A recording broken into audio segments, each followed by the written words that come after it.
এই যে বন্ধুরা, এই পায়রাটা মোটামুটি 3 বছর আগে গরমে পায়রাটা নিখোঁজ হয়ে গেছিল। আকাশ থেকে একদম নিখোঁজ হয়ে গেছিল। এই যে ফেদার সব নতুন পর উঠছে। পায়রাটা আমরা ভেবেছিলাম পায়রাটা নেই, পায়রাটা বাজে নিয়ে গেছে।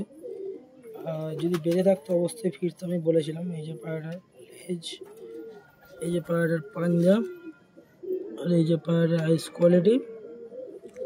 পায়রাটা খুব ভালো পায়রা, আমার খুব উড়াই পায়রা। এই থেকেই বোঝা যায় ভালো নাসেলের পায়রা হলে 3 বছর কেন 4 বছর পরে যদি বেঁচে থাকে ফিরবে অবশ্যই। এই যে পায়রাটা 7 দিন আমার বাড়ির আশেপাশে ঘুরেছে, কিন্তু বাড়িতে নামেনি। এই যে খেয়েছে, পায়রাটা বিশাল ঠান্ডা লেগেছে, যেহেতু ঠান্ডায় ঘুরেছে।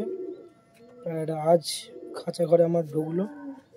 এই যে পায়রাটা, সবাই দেখে নাও, পায়রাটা খাঁচা ঘরে ঢুকলো। এখন ট্রিটমেন্ট করতে হবে, পায়রাটাকে সিঙ্গেল রাখতে হবে।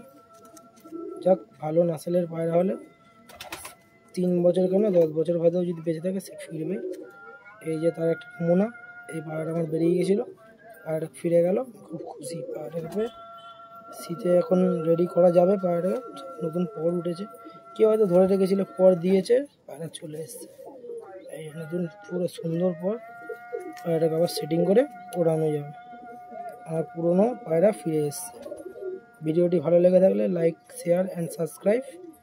চ্যানেলটা একটু পাশে রাখবেন। টাটা।